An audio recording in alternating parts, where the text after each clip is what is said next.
Hi, my name's Ewan. I'm training and learning coordinator for Rowan Alba, and I'm here to tell you a little bit about how we work here.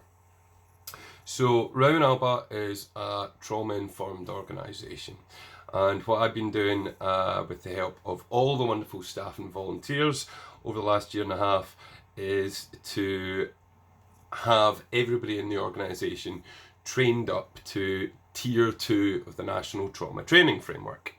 Now, I'm sure that means nothing to you sitting there watching this, so I'll explain a little bit more about what that means.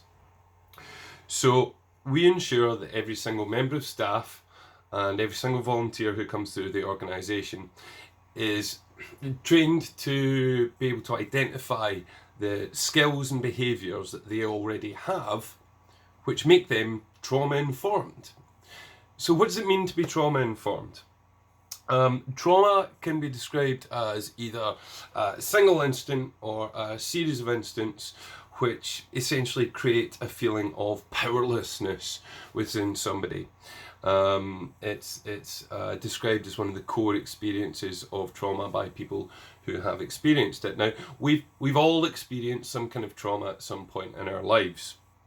But whether or not that trauma has a long-lasting impact depends on when that trauma happened and what else happened round about the same kind of time as the traumatic event. So, for instance, if you're in a car crash as an adult, you will probably end up recovering fine from it from a trauma perspective.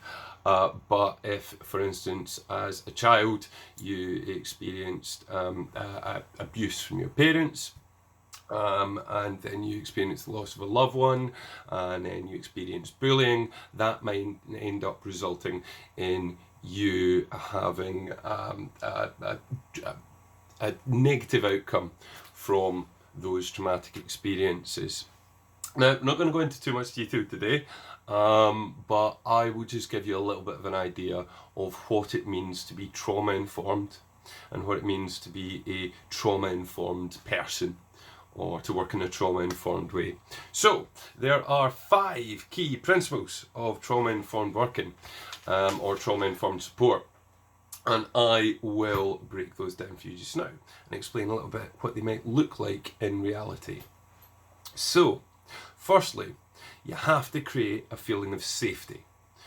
And that is not just the physical safety, but that's also you need to create a feeling of emotional safety as well.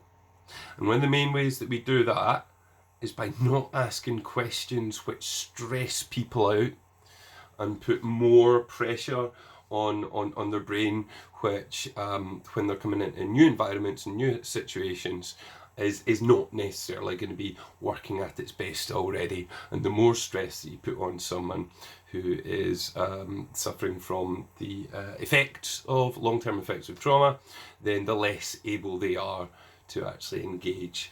So another way to create that feeling of emotional safety is actually to just allow somebody lots and lots and lots of space. So really making sure that any interaction you have with them is being taken at their own pace. Next, and this is really important, it is creating a feeling of trustworthiness between you and the individual. And that's quite a simple one to do. Basically, you need to set out really clear boundaries about what you can and can't do, and how you will and won't be with somebody, and then you need to stick to them. And sometimes that can be really difficult because you really want to give a little bit more help or kind of go the extra mile. But if you keep changing the boundaries of a relationship, then actually you don't create a sense of trust because somebody doesn't know what to expect from you. And actually that also models the characteristics of an abusive relationship. So particularly if the trauma someone has experienced has been within an abusive relationship, then that can be particularly damaging to that individual. Thirdly, we also ensure that we offer choice. So even when you are really, really tempted to kind of come in and say, for instance, finish someone's sentences for them because they're struggling to get their words out, please don't. because then you are taking away that individual's choice about how they are communicating to you and the way in which they currently see the world. So everything has to come from their words and their suggestions.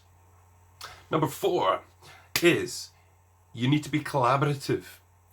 And what's really important to bear in mind about this, it is not a two-way thing. You need to collaborate with them. There is no expectation, there never should be, for them to collaborate with you. And so what that means is that any flexibility that you can possibly have within the frameworks or the boundaries of your role, then you should use that. You should use that flexibility. Stick to the agreed frameworks or roles or what you're there to do, but within that be as absolutely flexible as possible so that you are collaborating with them and coming to meet them with their needs. Finally, and this is absolutely vital, the 5th key principle of trauma-informed support is empowerment.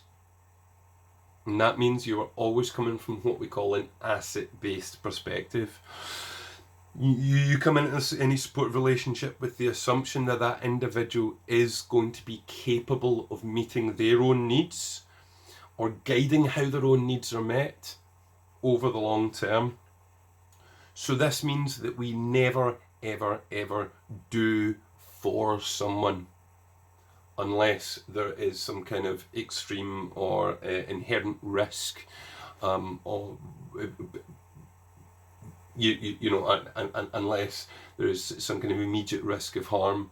We never jump in and do for anyone, because as I said right at the start, trauma is characterized by an inherent feeling of helplessness. So as soon as you start doing for somebody, even if it seems like the smallest little thing, you're instantly making that individual feel powerless again. And you're on a serious risk of what we call re-traumatizing that individual and taking them right back to the helpless child or helpless adult that they were when they experienced the traumatic situation that had a long-term effect on them. So that's my little introduction to how we work here. I hope you weren't too bored and you don't mind that it was stuck in this lockdown dull environment here, but we'll be posting more videos around how we work here going forward. Okay, thank you and stay safe.